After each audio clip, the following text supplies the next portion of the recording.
That's cool. We got a cool bunch here. Albert's on. Thanks for joining. Ashley, Bryant, Davis. Hey, Davis. Thanks for Hello, tuning Cliff. How's it Hey, going? good. Where are you tuning in from? From home office? Home. Yeah. Okay, cool. We got Greg here, Jason, Miley. Hello. Okay, so let's kind of get started. So thanks everyone for joining. For those of you who are kind of new to this community, just wanted to give some introductory remarks. So this is, earlier this year, I started a free real estate investing class. And really the point of the class was to educate folks on real estate and really share kind of what I've learned over the last 6-7 years as an investor. And that's been a really, really fun process for me. And more recently, I've been hearing from folks that it'd be really nice to bring in professionals that could educate us on different topics related to real estate. So that's where we are today in terms of having Daniel Alvarado join us. And just to give you a little bit of background on Daniel, he's been an accountant for 15 plus years. He's been a partner at his firm for over 8 years. And honestly, he's just been a really, really good resource for me as I've been along this real estate investing journey. To give you a sense, I've had, I think, 4 CPAs over the last 5 years. But no, don't worry, Daniel. I'm planning to stick with you, of course. That was me actually just trying to convey that it's hard to find a good CPA. For me, having a good CPA, it's kind of a balance, right? In my opinion, a good accountant knows all the rules, but also they have a business sense as well. So they can help you kind of build that tax strategy for you, so to speak. And during my real estate class, I talk about building your local team, property manager, contractor, those types of things. We didn't really talk about having a CPA or tax professional in your corner as well. But for those of you who are trying to get a little bit more serious about real estate investing, that is kind of the next foray, the next layer, right? Having that professional in your corner. And, I think we talk a little bit about mindset too, which is, I think some people think, oh, I can do the tax return on my own because maybe it's kind of straightforward, but thinking more long-term about that mindset, right? About the long game of like, if you're trying to get into real estate investing more seriously, then having that tax professional in your corner is going to be a really, really important facet.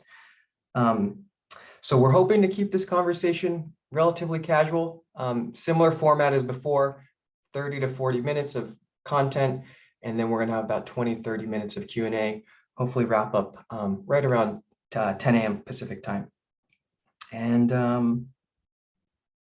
that's it. Yeah, thanks so much, Daniel, for joining us, and I'll kind of kick it off to you, and I'll help you with the slides as well. Okay, well, good morning, everybody. Good afternoon to those on the East Coast. Thanks, Cliff, for the opportunity to speak to all of you. I'm very excited about this. I'm very passionate about real estate and tax law. It's something that goes hand in hand, and there's some very powerful strategies you can use with real estate. So the purpose of this discussion is, how to best use the tax laws to your advantage when investing in real estate. So Cliff, if we can get started with the first slide. We want to talk, well, that's our team right there quickly. We're a CPA firm in Palm Beach, Florida, the southeast coast of Florida. We have 14 professionals in total, including myself and 2 other partners. So, we specialize in all areas of tax. That tax is all we do. So we don't do any financial advisory or anything like that. We just specialize in tax. And then briefly, I wanted to mention that I was a professor at a local university here in Florida called Palm Beach Atlantic University. I was an adjunct professor of tax. I did that for 11 years, but I had to quit a few years ago because my practice was just, it was too demanding. I could not keep up with being a professor. So, but I enjoy kind of putting on my professor hat, being able to explain complex material and breaking it down to a digestible, understandable way is very important to me. And so I'm glad I had that experience of being an adjunct tax professor. So now we're ready to get started into the real estate.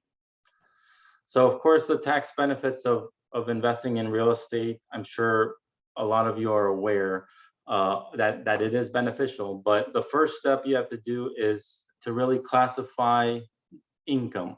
So income is, there's generally three buckets. The first is like your day-to-day, like if you have a W-2 job or if you have like a business from other sources, that's called, ordinary income, also known as non-passive income, materially participating income. So that's all the same. That's just your regular day-to-day business or W-2 job. And then we also have what's called portfolio income. And that's interest and dividends and capital gains from marketable securities, stocks and bonds, et cetera. And then we also have what's called passive income. And passive income is income in which you don't really materially participate. So it doesn't rise to the level of ordinary income, even though it could be a business, but the fact that you don't materially participate, it makes it passive. So with respect to income, there's no ifs and buts. All income is taxable. In fact, when you look at the tax law, it basically says that income is income from whatever source derived. And so it's very a broad scope. But with respect to losses and deductions, that's where things get tricky. You don't have as much flexibility in losses and deductions.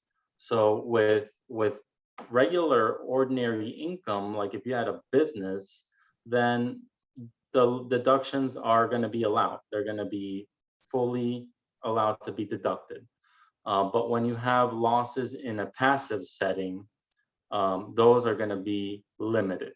Those losses are limited. So in other words, if you have a W-2 job, making X amount of dollars a year, and then you have a rental real estate on the side, you're a passive investor in that. And so if you have $100 of rental income and $120 of rental losses, the most you can do is that negative 120 can cancel out the $100 of income, and you'll be left with zero net profit, but you won't be able to deduct the $20 loss from your regular W-2 job because they're not one and the same. The W-2 job is ordinary, non-passive income versus the negative 20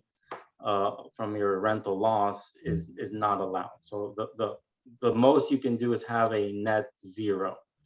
And so what do you do with that loss? Well, you can use it in the future when you actually do have net passive income, or you can also use it when you ultimately dispose of that real estate activity. So that's known as a passive activity loss limitations.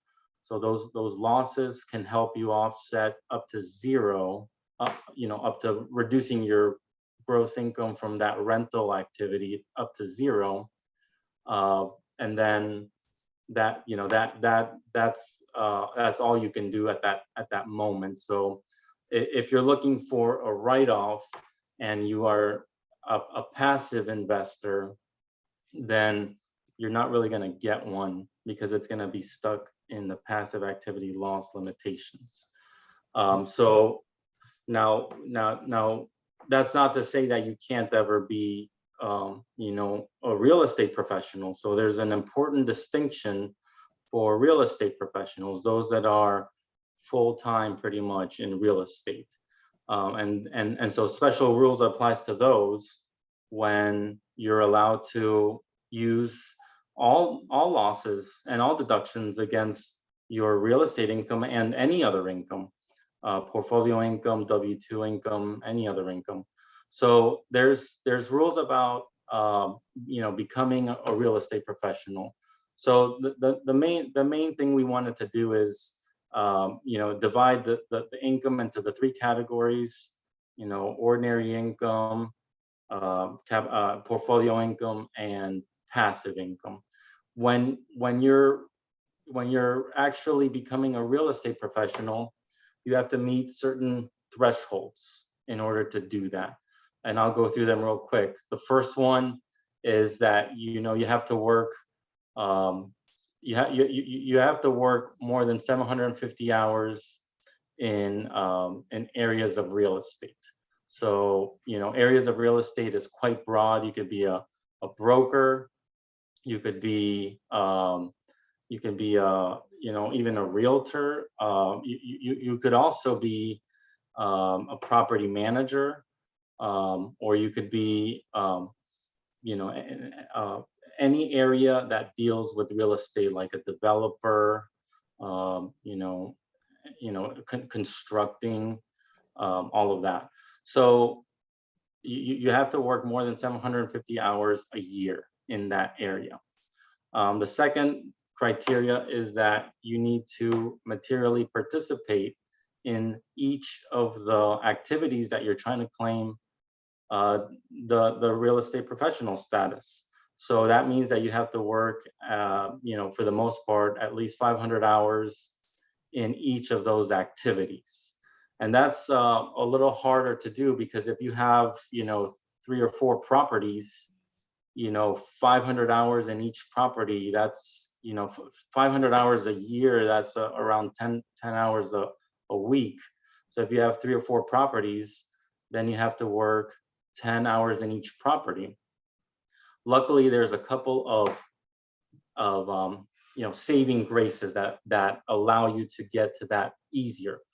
First of all, that 500-hour rule can be dropped all the way down to 100 hours if there's nobody else in the business that is working more hours a week than you are. And then second of all, there's an election you can make to try to, kind of put like a big bubble around all of your real estate activities and consider them one single activity. So in that case, you wouldn't necessarily have to, work 500 hours in each of your 4 apartment units or 4 properties. You could just kind of put a bubble around all of them. And, by virtue of you being, over the 500-hour threshold on 1 or more of those, then you could ultimately become, you could ultimately meet the 500-hour rule or 100-hour rule for all of them. So that's the second part out of 3. And then the third one is the hardest one, in my opinion, the third test. And by the way, this is an and test. So that means that there's an and inside of each of these, prongs, 3-prong test. The first prong being 750 hours, the second prong being the 500-hour or 100-hour in each activity, and the third prong being the fact that more than 50% of your time devoted is in areas of real estate.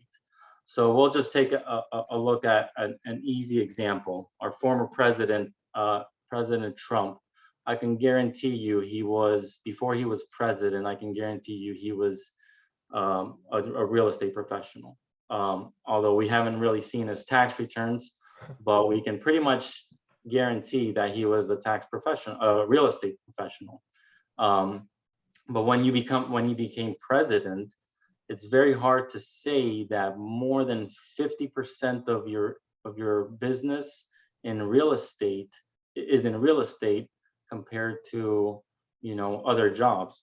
And so that's what makes it hard. Like if you have a pure W-2 job and you're working 40 hours, 50 hours, 60 hours, that means that in real estate you would have to work more than that, more than 50%.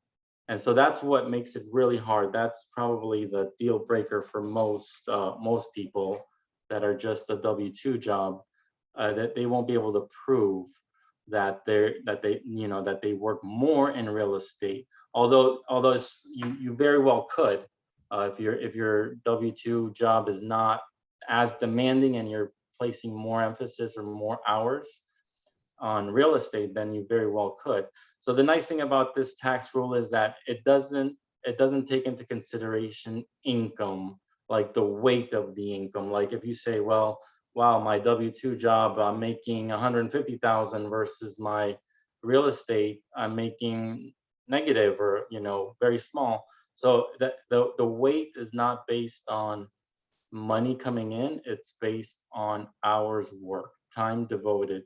That's what really matters. And so those are the three rules to be a real estate professional.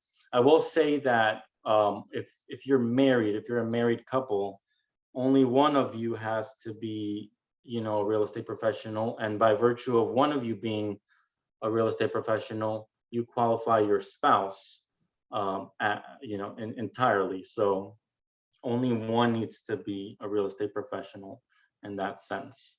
So I think we're ready to switch to the next slide, Cliff. Yeah. Oh, and just a quick thing there, Daniel. Yeah, good. My understanding of it is exactly what you said. Like it's a household designation. So that's like, I guess, one real estate investing kind of tax hack that I've seen a lot of people do, which is one person effectively qualifies for real estate professional status, and the other person might be a high W-2 income earner, but because of the real estate professional status, you can kind of offset some of that income from the W-2. We had a couple quick questions from the group, hopefully, or kind of related to what we're talking about. One was, as a real estate professional, can passive losses offset capital gains income? Yeah, absolutely. Absolutely, because they're not going to be passive anymore. They're going to be non-passive. So non-passive losses can offset any income, whether it's W-2 income or capital gain income. Got it. Okay. And then same question, but I think the answer is yes, but can it offset against W-2 income? Can real estate? It can. Yeah, that's why getting that designation, and it's just a designation that you just do internally. It's not like you have to, file any forms or anything like that. It's just an internal designation that it's a position you take on your tax return. So the next topic is, forming an LLC. And this is a great topic. Buying real estate in an LLC is always the best way to do it for legal reasons, which I'm not technically qualified to speak too much on, other than what the common knowledge is that you could be exposed if you own real estate individually, as opposed to through an LLC. And then there's also state criteria that you should, because like, for example, some states, they put more of a weight or protection on a multi-member LLC versus a single member LLC. And so that really is more of an attorney, like a real estate attorney or a business attorney type arena. But I will say that, it's in your best interest for non-tax reasons to have an LLC. From a tax perspective, it won't really matter if the real estate is in an LLC or not. But I will say that real estate should not generally be held in a corporation, anything like an Inc. or a corp, a PA, like a professional association. There's very complex reasons why that's the case, but an LLC is just a much better way, from a tax perspective. So if you get anything out of this segment, hands down, an LLC is better than a corporation for real estate. That's why you generally see them in LLCs.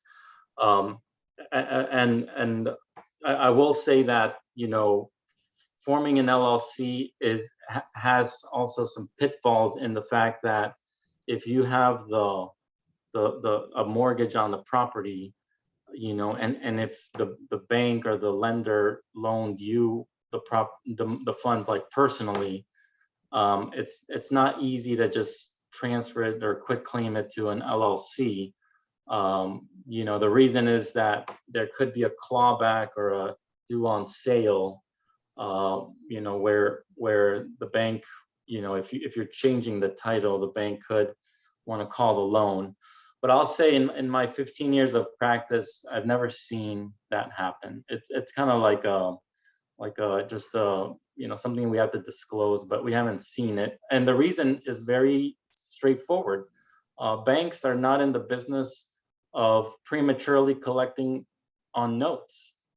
They're in the business of, collecting interest. So they wouldn't necessarily, want to call the loan if you quick claim it over. Like if you got a loan in your personal name and then you want to quick claim it to an LLC, can the bank claw it back? And the reason is technically, or the answer is technically yes, but I just haven't seen them do it. Yeah. But that's again something that's really not purely a tax, item. So I kind of have to defer a lot of that piece to a real estate attorney or a business attorney. Are we ready for the next slide, or do we have some questions? Yeah, we have some questions. I did want to just point out, like, that is like the insight that I think is just like gold. And hearing from someone that has so much experience like yourself, Daniel, like there's the rules, but you're saying kind of in practice, you haven't really seen it become an issue, right? And then it's the client's decision if they want to take that risk or not. But that's like what I really appreciate of those insights, right? Your book of business has thousands of clients, right? You have perspective on like what is risk or how much risk there is in doing something like that, and giving the client the option, of course. But that's, I think, really interesting perspective for folks. Yeah, and I don't want to generalize too much, because I want to say one more thing about that is that if you tell the bank ahead of time, like, hey, I'm planning on switching the deed, many times they're agreeable to it. I've honestly, I mean, this is generalizing. I've honestly noticed like smaller banks being like, oh, okay, go for it. And then the bigger banks are the ones that have more of a like red tape type answer for that. But I think it makes sense to tell them that you're planning on doing something, and most of the time you're okay with that. They're okay with that. Mm-hmm. Yeah, we had a couple questions here. So I'll read the first one from Jason. It says, if the rents are collected from a shell management LLC, how will taxes be reported? And for the homes held under a holding LLC, how can their depreciation be applied towards the rent that got sent to the shell management LLC? Yeah, that's a good question. So that's the question is basically saying, okay, if you own the real estate personally, but you have a management company or even a holding company helping you with the property management of it, and all the net rental income is ultimately passed down to you from the property management company, shell company, holding company. How is it treated? And yeah, that's a great question. Technically, if you own the property personally, then it should be depreciated on your individual income tax return on Schedule E. And then you have the net rental income being passed through from the management company or the holding company. So it ultimately will get reported in the same place. But just from a technical perspective, you would have to have the depreciation go under your individual tax return because you're the owner of it. The shell company doesn't own it, so they can't depreciate it. It has to be done by you. So it just gets kind of combined in the same place. Cool. That makes sense. And then Frank is asking, if there are multiple owners to a property, do the passive losses get distributed amongst the owners, or can one owner take on all of the loss? Yeah, that's a great question. So the passive activity loss rules really apply at the individual level. They don't apply at the entity level. So what that means is each individual person must determine on their own if those losses are passive to them or non-passive. So that's just an individual determination. So it could be passive for some and non-passive for others. I see. I guess he's also wondering, like, for the loss for the building, does it have to be distributed equally per the ownership, or can you say, oh, this one person takes all the losses and for whatever reason the other person doesn't take any of the losses if there's benefit to one person? That will depend on the operating agreement you have with your partners on that business. The operating agreement will say what can be done. Most partnership or LLC operating agreements allow for special allocations. That's called special allocations, where you determine, the depreciation will go to me and this will go to you. So that's called special allocations. So you have to follow some tax rules related to partnership tax law for special allocations, but the answer is yes, you can specially allocate certain types of deductions. Perfect. Okay. And then a couple other questions here. This one might be better for an attorney, but is it best to put each investment in a separate LLC? Greg noted this can be expensive if so. And also it sounds like Wyoming is the best state to form an LLC. Yeah. So again, that's more of an attorney question, because if you're putting lots of real estate in the same LLC, you're kind of putting all your eggs in one basket, so to speak. The reason why you're doing an LLC is to isolate yourself from liability.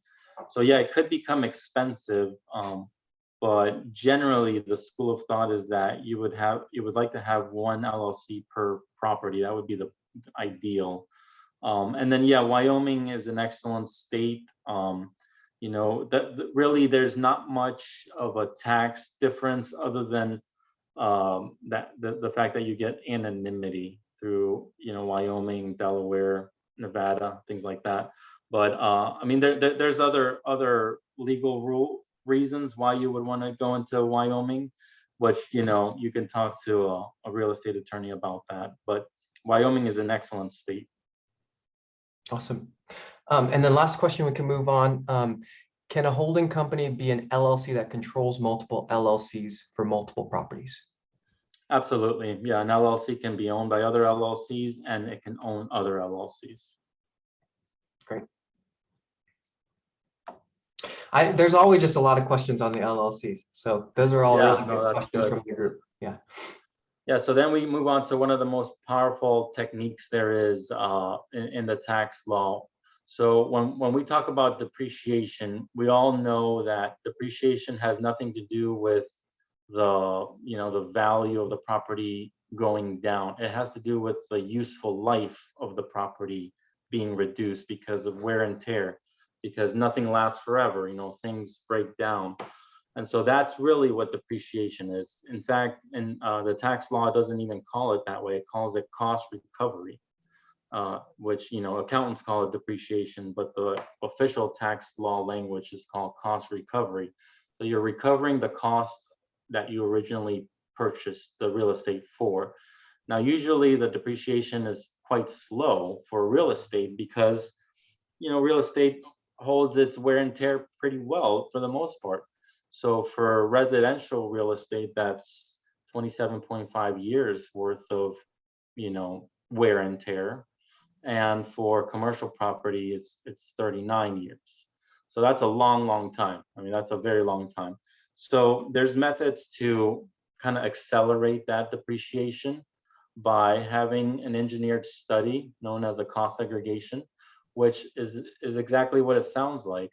An engineering company comes in either virtually or on site, looks at the structure of the building, the parking lot, the lights, sprinkler system, elevators, and so then they are able to carve out or segregate portions of that building that are eligible to be depreciated faster than 27.5 years or 39 years, as the case may be. In fact, they might be able to be depreciated for 5 years instead, or 7 years, or 15 years. And on top of that, because of the very liberal tax regime that we're in terms of depreciation, you're able to get 100% depreciation on assets that depreciate faster, like 5 years, 7 years, or 15 years. So what that means is you're able to recoup your cost recovery, your write-offs, very quickly, in fact, instantly, because it's eligible for bonus depreciation or special depreciation, those types of assets. The ones that are not eligible for bonus depreciation are the assets that are duly classified as 27.5 years or 39 years. But everything else that they're able to carve out or segregate would be eligible. So if you've had a property for a couple of years, you won't miss out on it because you recoup all of that foregone or lost depreciation in the year that you do the study for it. So you're able to recoup it by filing a change in accounting method, which basically just kind of recoups everything that you've been missing out on. And if you do it in the first year that you buy the property, then you just do it right there on your tax return. There is no need for a change in accounting method because you're not changing anything. It's the first year you're even depreciating it. So you do it right then and there. So this cost segregation is very powerful. Once again, if you're stuck in the passive activity loss rules, then it won't be as powerful as if you're materially participating in them. But it's certainly one of the biggest deductions there are. Any questions that you want to go over, Cliff? There was a question related back to the LLCs. Samir's asking, if you have a holding company LLC control multiple LLCs, where does the legal liability and risk end?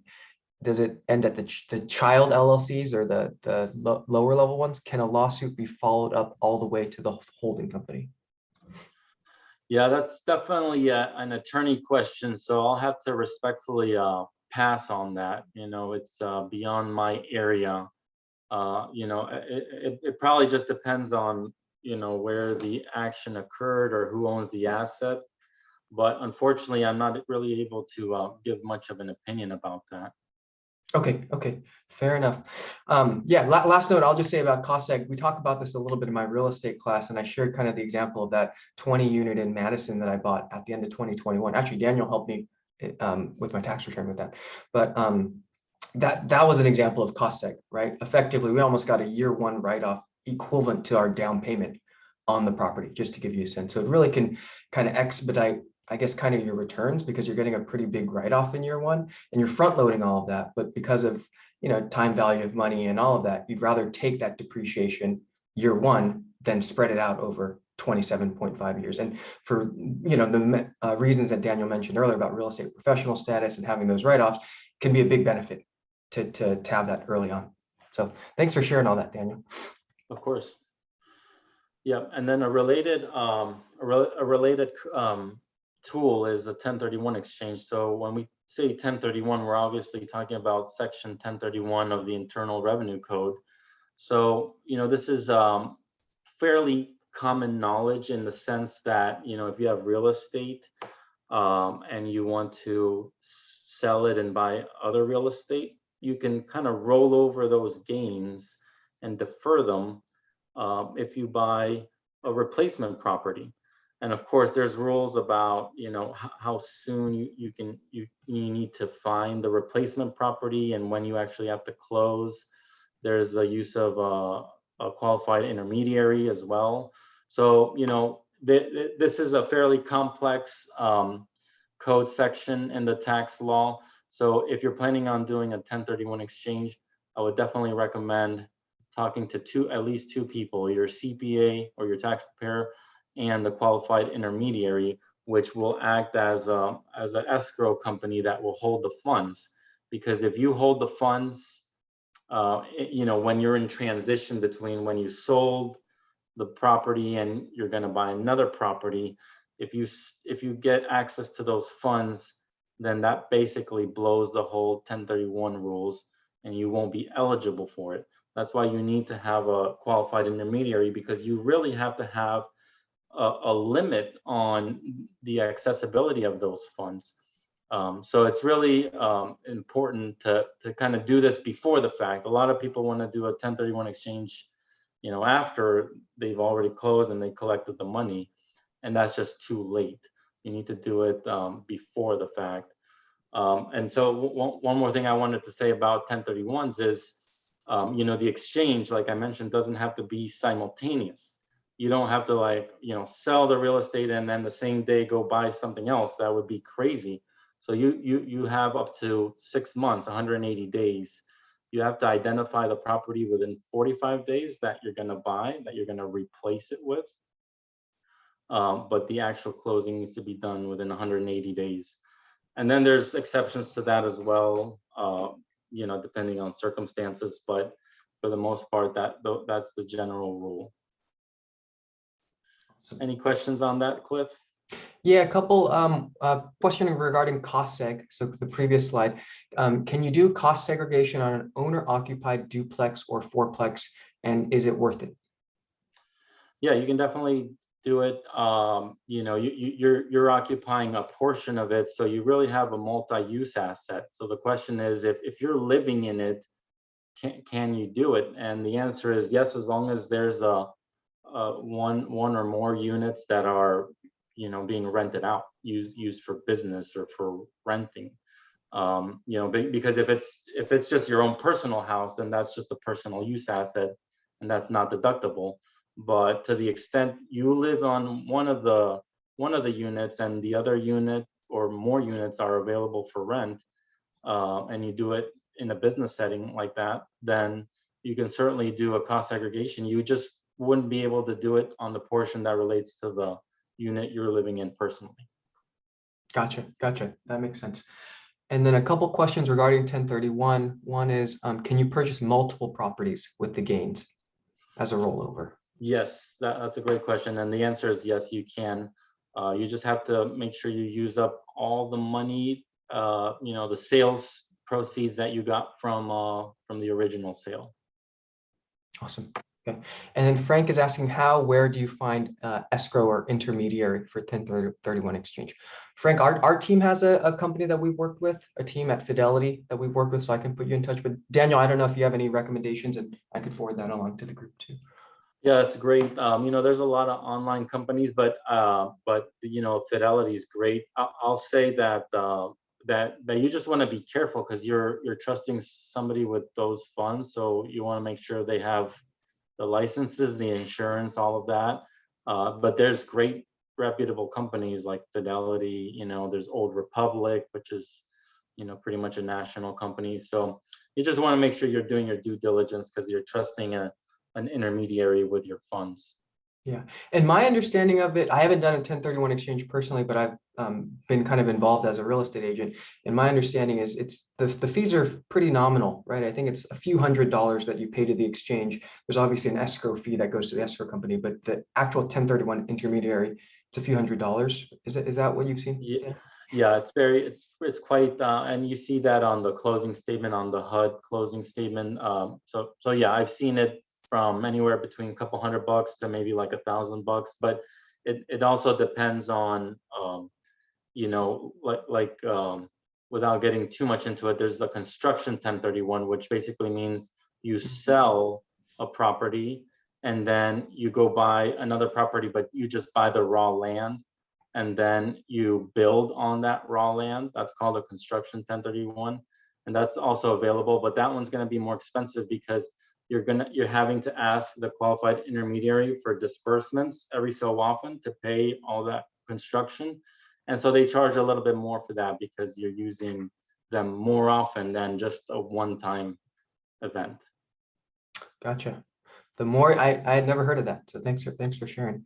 And then we had one last question about 1031 from Jordan. He says, do the properties have to be in similar price market value to exchange, or like you said, do you just have to use up the funds from the older home? Yeah, it just has to be like-kind property. So this is called a like-kind exchange because it has to be like-kind property. So like you couldn't do an office building and trade it in for a horse farm because that's not like-kind property. It has to be like-kind. So as long as it's, you know, real estate to real estate or, you know, farm to farm, things like that. So that would be fine. But there's definitely, you know, I'm kind of oversimplifying it. There's definitely rules about what constitutes like property, like kind property. So, you know, I'll be happy to kind of share what those rules are, you know, later. Sounds good. So the next topic is stepped up basis. You know, okay, so with real estate, there's some pretty interesting technique with real estate. When somebody passes away, and not just with real estate, when somebody passes away, well, let's take a step back. Typically, when you're computing a gain, the simplest formula is, you know, how much are you selling it for versus how much did you originally buy it for?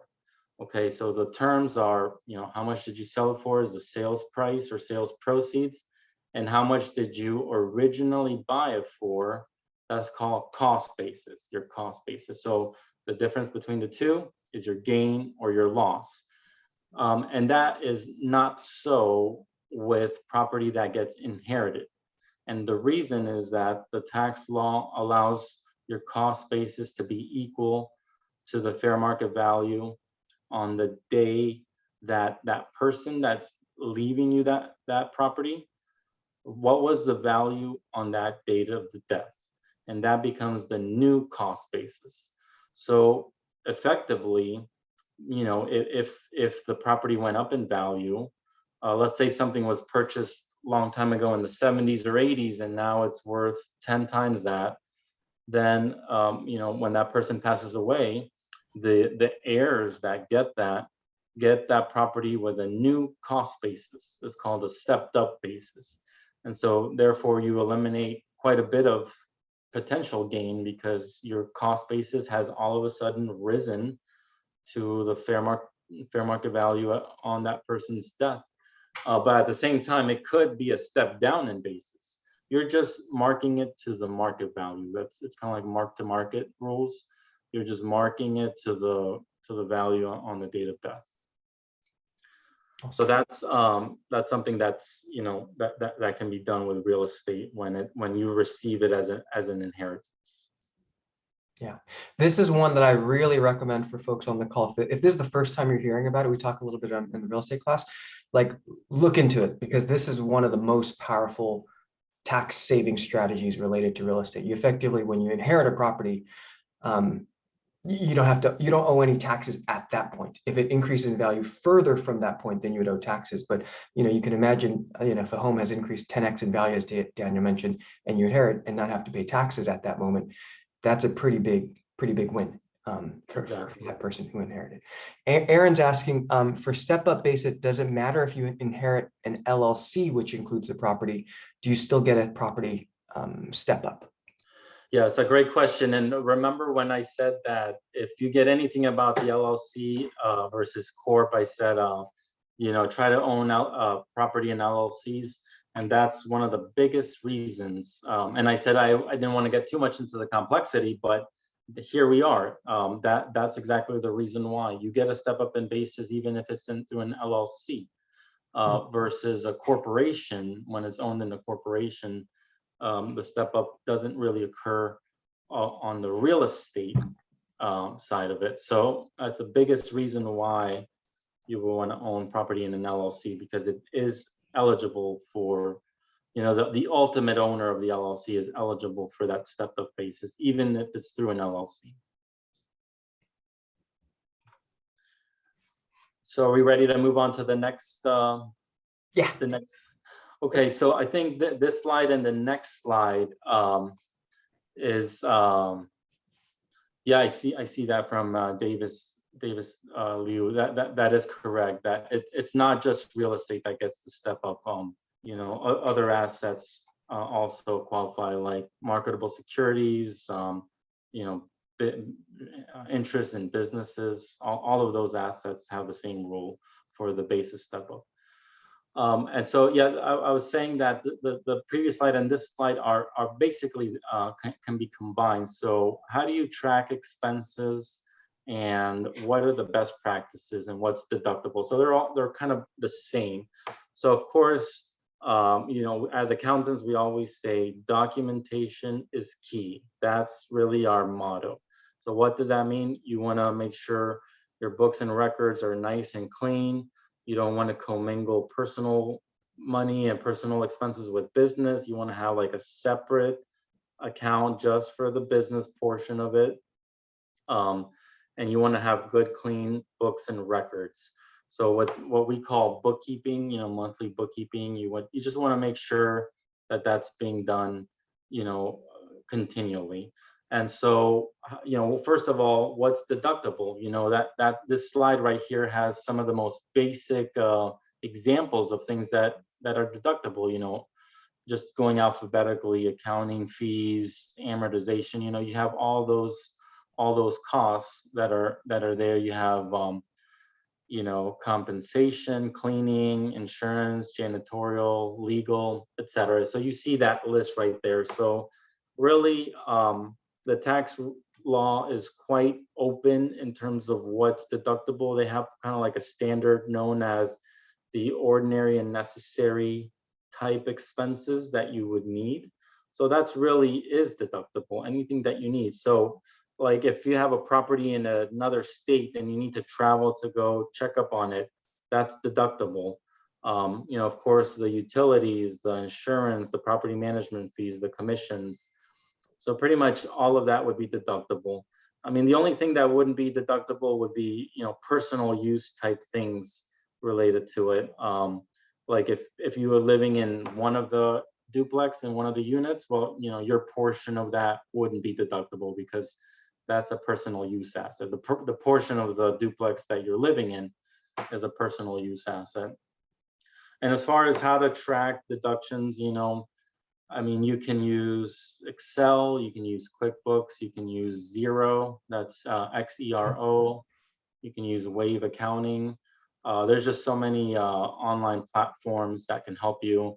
For property management, there's also many other property management tools you can use. One of the most famous ones is called Buildium. It's an online based one. So they all can help you keep track of it. The most important part is documentation, either scanning your receipts or keeping them somehow, taking a picture of them. All of that is really, really important when it comes to deductions. Awesome. Yeah, the one thing I'll add is we talked about this in the class of like, if you're thinking about building your portfolio, I kind of highly advise, in my opinion, you should be really thinking about having a property manager manage your property so that you can think about scale and you're not kind of getting bogged down with the day-to-day. A good property manager will help you bucket your expenses into a P&L monthly, yearly, and then you can pass that off to your tax professional. But I just love this list that Daniel shared here in this, or the screenshot here, because it really gives you a sense of like, all the things that could be deductible when you're owning real estate or running a business effectively. Is there any questions? No questions. Okay. Okay, so we're almost to the end of our presentation. Opportunity zones are part of the Tax Cuts and Jobs Act of 2017. So once again, this was the act that was signed by former President Trump. At the end of 2017, it created opportunity zones, which are, designated areas designated by the federal government where they want to incentivize opportunity or, investment in.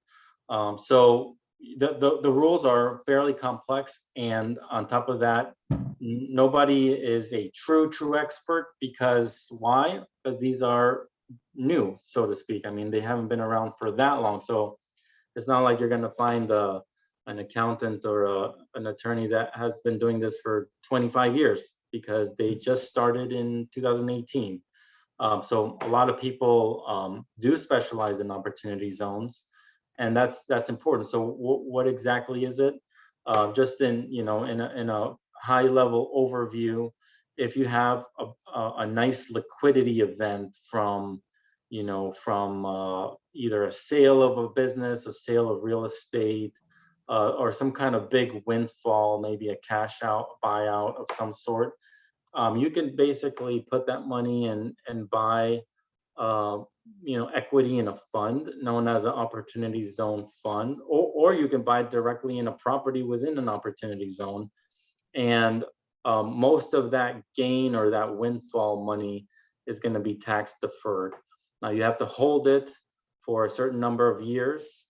It is a long-term type planning investment approach. And then once you've held it for a certain number of years, part of that gain that you deferred actually escapes taxation. Not all of it, but a lot of it does. And then if you fully hold it for the duration of the full term, which is 10 years, then even the growth from inception when you started in the fund up until when you cash out, even the growth of that can be can escape taxation at that time too. So it's a very unique feature. A lot of people don't like this because of the time commitment that it requires you to park your money in these opportunity zone funds. But it's definitely a very good planning technique, especially when you have a big windfall. Those are the great opportunities, but there's inherent risk, just as with any investment too. And I guess it's a little bit more risk because you have to park it for such a long time. So, you know, to be honest, I think the federal government was hoping that this would be more popular than what it is. I'll just give you an example. You know, out of all the clients we have, I've done it about 4 times. So, you know, that's not to say that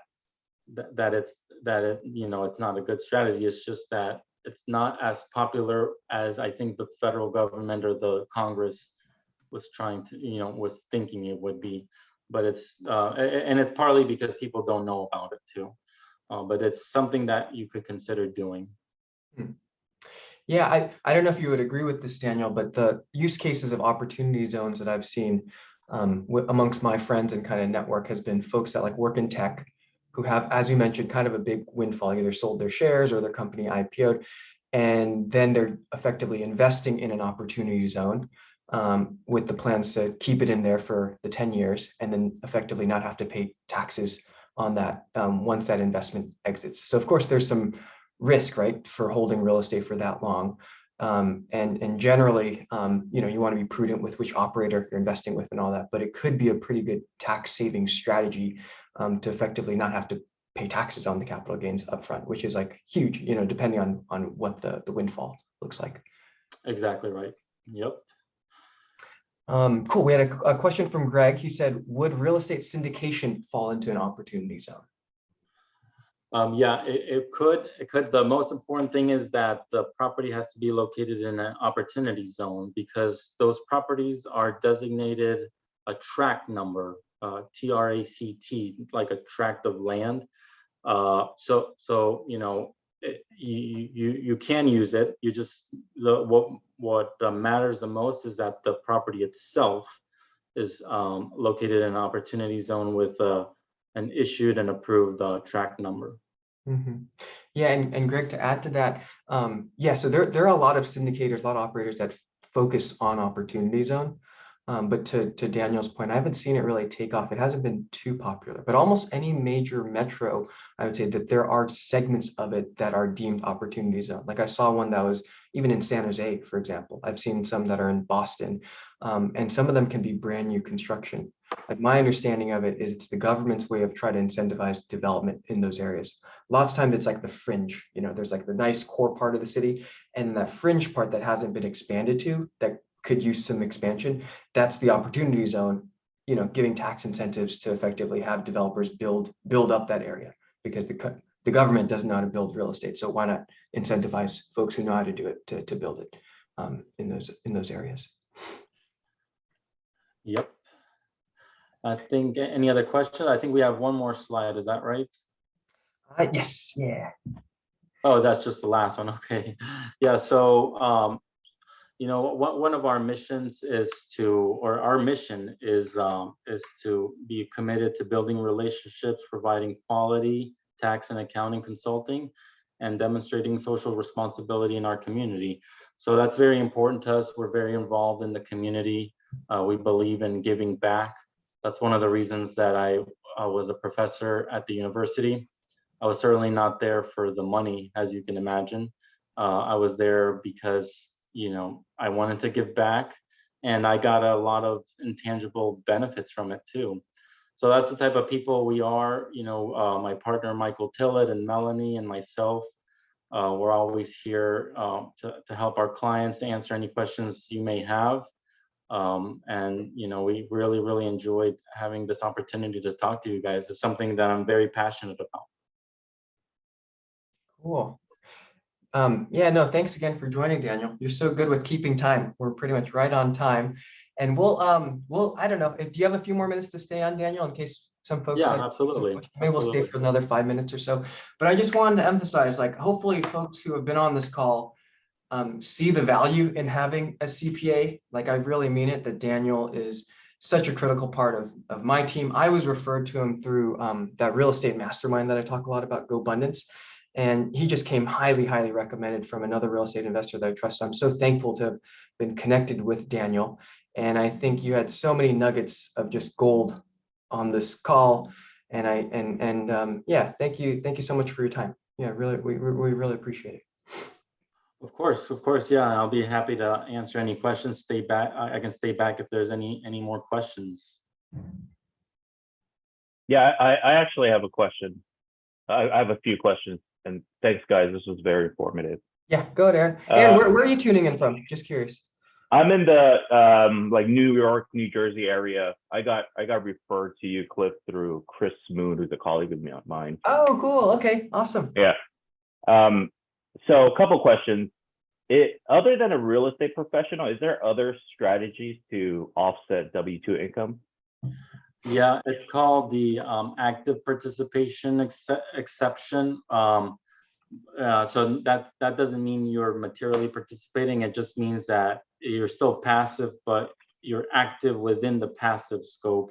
But you have to make quite moderate income, especially these days. So $100,000 is the most you can make, and you can get up to $25,000 of real estate passive losses against your other sources of income. But if you start making more than $100,000, then you start losing that window, that $25,000 window. And it's ultimately fully closed. That window is fully closed once you're at above $150,000. So, if you're kind of a high income earner, then that window really won't be available to you. And I did want to say that, even within rentals, I missed saying this really important part about rentals. Rentals are considered passive, but not all rentals. First of all, short-term rentals that are averaging 7 nights or less for your occupancy, that's not even deemed rental activity. That's deemed almost like a hotel business. So that's non-passive right there.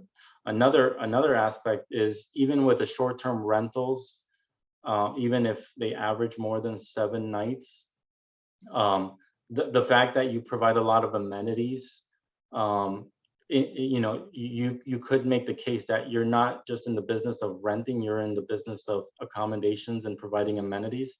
So what that means is that you would be treated also like a hotel business instead of passive real estate, So those are the three main ones. The active participation, which is the $25,000 rule, the 7-day occupancy rule, and then the amenities rule. So those are the three. And then there's also, other ones that are just deemed to not be passive at all. Like if you're investing in like a oil well, like a working oil well, which is technically real estate, but it's a working oil well. You won't be passive in that no matter what, even if you don't work in it at all. So those are really the 4 ones in real estate. Okay. And then just one other, I won't hog all the Q&A session time, but when we're talking about the bonus kind of accelerated depreciation, what items are we talking about exactly? So let's say I own a rental property, a rental residential property, right? Just normal core stuff, and then there's a bunch of like appliances or whatever, furnaces and stuff like that, just a normal home. So what's a normal 27.5 depreciation versus what's like a bonus / accelerated depreciation? Yeah, okay, so first you have the land, and that land is not depreciable because there's no wear and tear on land. Land has been existing since the beginning of time, depending on your religion. It might be Adam and Eve, it might be, you know what I mean. So that doesn't depreciate. So the building, the structure, the structural part is what's going to be the 27.5 years or 39 years. The other parts that are eligible are, for example, the HVAC portion,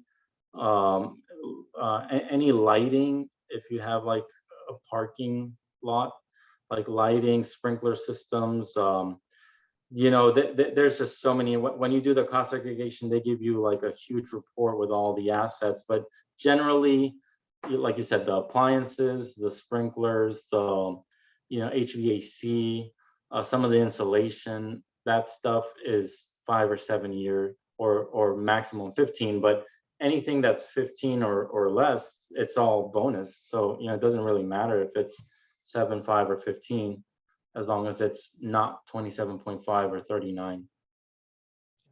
Yeah, Aaron, I'd recommend just do a Google search on cost segregation analysis, like the write-up. And you can message me too. I'm happy to share kind of part of my report, but you'd be amazed at how that's why you're paying folks. It depends on the building, up to we paid $5,000 for our cost seg, just to give you a sense. And they come in, you'd be amazed to see how they break it down. Like it gets as detailed as like the wood trim around your unit, the flooring, everything has a different bucket that it can go into. And the goal of it is to maximize everything. I think it's the 1 to 5, anything up before 15 years can get bonus depreciated. And so they do a full analysis. They come on site, they look at the property, they take multiple photos, those types of things. Thanks, guys. You're welcome. And then we had a question from Frank. He said, if unemployed, how are you taxed regarding capital gains and rental income? Yeah, if you're unemployed, capital gains will just be, added to your income. And same thing with the rentals. The rental is gross rents minus all your expenses. If you end up having a net rental income, that gets added to your unemployment income. Was that the question? If you get unemployment income, how is that taxed against the capital gains and the rental real estate? I believe that was the question, right? I think so. Yeah, he asked, if unemployed, how are you taxed regarding capital gains and rental income? So I'm assuming. Yeah, it's just part of the income. It just gets added to any other sources of income. Yeah, like we said, the tax law has a huge broad scope on income, very narrow scope on deductions, but on income, it's very broad. Gotcha. Cool. All right. Any other last questions from the group? Thank you all. Can I ask one more if nobody has anything else? If we elect as a real estate professional in our tax returns, what are we talking about in terms of like a higher audit risk? Yeah, it's a good question. It is indicated on your tax return on Schedule E when the losses appear. You'll see the word NPA, which stands for non-passive activity. So thereby, it is there. Not saying that it sticks out as like a sore thumb, but it is on your tax return. To be honest, there's just it's unlikely that one gets audited, but it could happen. So I don't have an exact percentage. The ones that we have done real estate professional and they have gotten audited, they were not audited because of that. They were audited because of other reasons, like having a boat or things like that. So typically there's other triggers that are more of a red flag, but I wouldn't be able to say that putting real estate professional is a red flag, other than the fact that it is notated on your tax return on Schedule E. Got it. Thanks. No problem. Awesome. Well, thank you all for joining. Thanks again, Daniel, for your time. And yeah, just to make a final message to the group, like if you are interested in accounting, chatting with a CPA, and adding that person to your corner, I really recommend Daniel. I think you've all seen that he's just a wealth of information. So his contact info is here. I'll include it in the email that goes out too with the recording. But yeah, thank you all for your time. Have a good rest of your Friday and have a good weekend. Take care, everyone. All right. Thanks again, Cliff. And thank you, everybody. Thanks, Daniel.